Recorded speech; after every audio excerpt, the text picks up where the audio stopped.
Hindi ko kasalanan that we are on this road to hell. Hindi ko kasalanan kung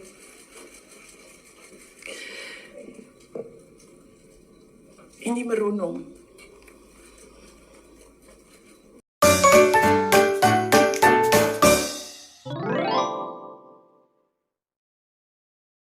Pwede niyo tingnan mamaya. Bawal magpicture ha. Okay. So sabi ko, okay, balikan ko kayo, kausapin ko pamilya ko. Kinausap ko, mama ko. Kinausap ko yung dalawa kong kapatid, si Paulo at si Baste. Umupo kaming apat. Sabi ko, takbo akong Vice President, ito yung mga rason. Sabihin niyo sa akin, bakit hindi ako tumakbong Vice President? Wala man sila sinabi. Ang sinabi lang ng mga kapatid ko, anong matulong namin sa iyo. And then sabi ng nanay ko, okay, sige. And then, sumulat ako ng letter. In-address ko kay PRD. Sinabihan ko yung kapatid ko, si Baste. Kinausap ko siya.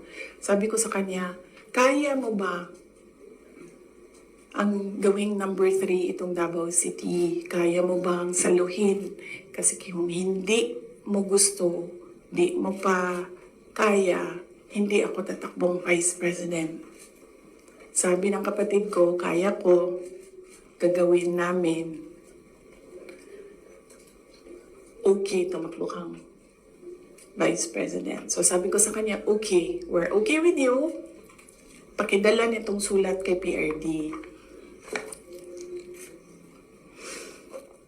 Sabi ng Baste, ginanon doon ng PRD, and then ginanon niya. And then he said na, wala na akong masasabi diyan. So,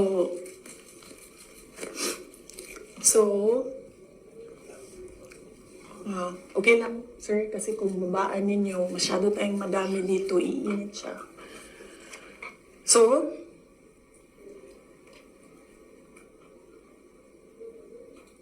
tumakbo akong Vice President, alam na natin lahat yun. Ginawa ko yung kampanya, alam na natin lahat yun. Okay, so, no, hindi ko sinuway, hindi matigas ang ulo ko, hindi totoo na pinatakbo akong President, ni President Duterte. In fact, every time makita niya ako ngayon, sinasabihan niya ako, huwag ka tumakbong President. Sabi niya, yung dinadaanan mo ngayon, wala iyan. Kung ikaw ay President, mas mahirap pa. Sabi niya, maawa lang ako sa'yo. May heart pala siya. So, klaro na yan. Hindi ko kasalanan that we are on this road to hell. Hindi ko kasalanan kung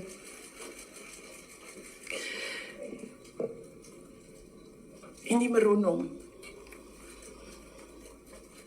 Kasi kung alam mo naman na may kakulangan ka, bibilisan mo yung gagawin mo para mag-catch up.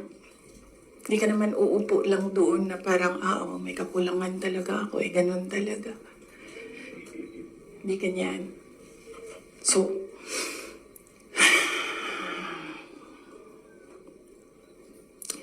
that's that. And then, ito na kami ni Mr. Deception.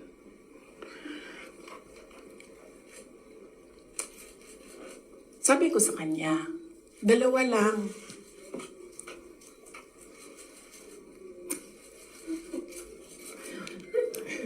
Para pantay.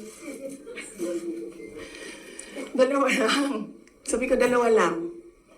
Ang request ko sa iyo. If you win, dalawa lang ang request ko sa iyo. And I think, I requested this na one-on-one kami online.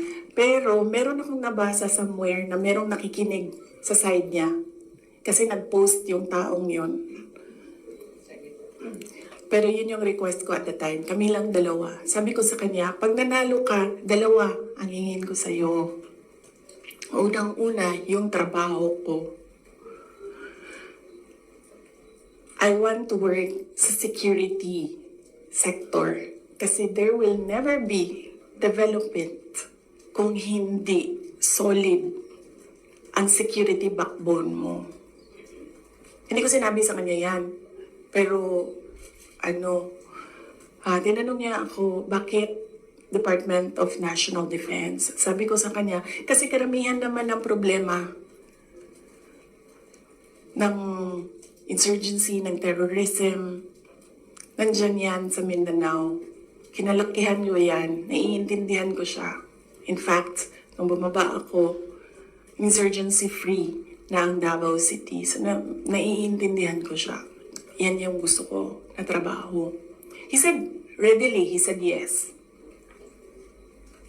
And then, ang isa, sinabi ko sa kanya, itong trabaho na ito, maiiwanan ko yung mga anak ko. Naiintindihan ko yan.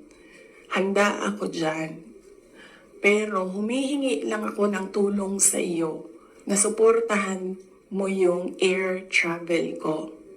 Kasi maiiwan yung mga anak ko and gusto ko lang na pag kailangan nila ako, makakauwi ako sa kanila. Kasi itong mga bata na ito, lumaki sila sa akin. Since birth hanggang nag-decide sila na hindi na sila tatabi sa akin sa tulog.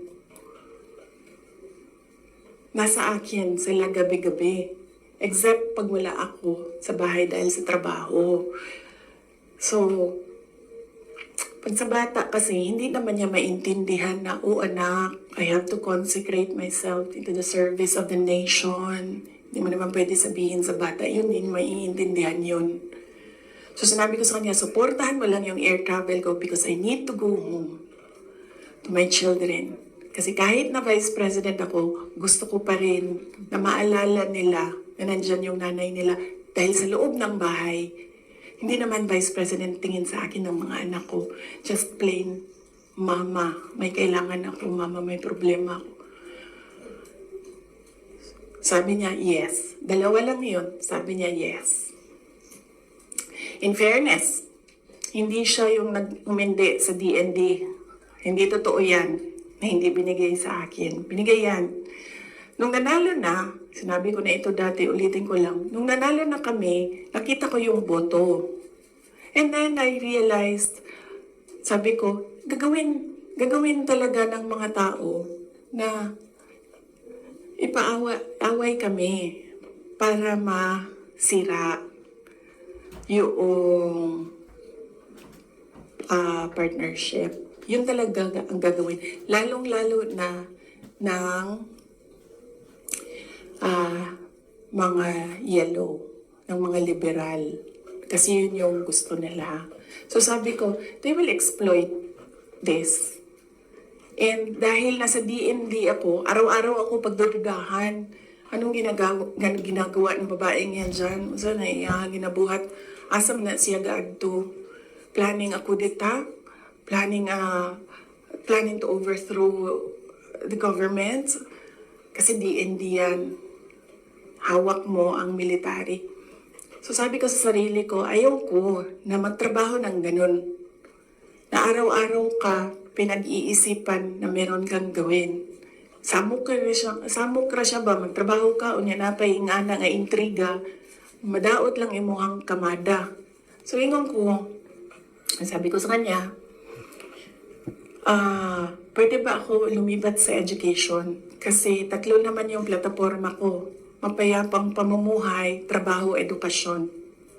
So sabi ko, pwede ako lumipat ng DepEd. Sinabi ko din sa kanya kung bakit. Ayaw ko na intrigahin ako. And then he said yes. So napunta ako sa DepEd. And then the other one, sabi ko, supportan mo yung air travel ko. Sabi ko, di na nangyari yun. Pinilit namin, hindi na natupad yun. Isang beses sinabihan ko siya. Sabi ko, pwede ba sabihan mo yung 250? Kasi na ako ang priority. Hindi ikaw. Kasi yan yung usapan natin. Kasi naiintindihan mo, di ba? Na meron akong maliliit na anak. Tapos sinabi siya, do I have to tell them? Na semi-British accent. And I said, of course. Kasi presidente ka, ikaw magsabi. So, hindi na. Isang beses. And then one time, priority daw si Lisa. Hindi ko alam kung anong trabaho niya para sa bayan na ito. And then one time, priority daw si ngayon. So, I said, okay. This is,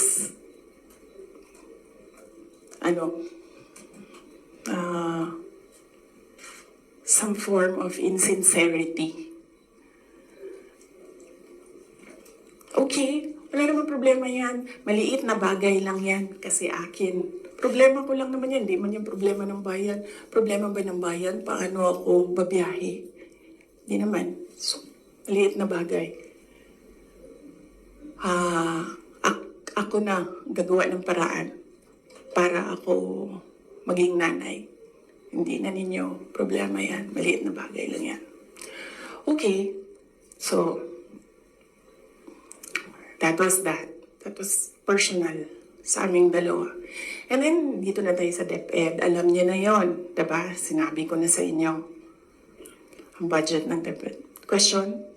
Yes, ma'am. You said around 11:14 a.m. Hindi ko kasalanan na we're in this road to hell. Hindi ko kasalanan na hindi marunong. You did not finish your sentence, sir, ma'am. Can you elaborate po? Hindi marunong maging presidente ang nakaupo. Kasalanan ko ba yun? Hindi.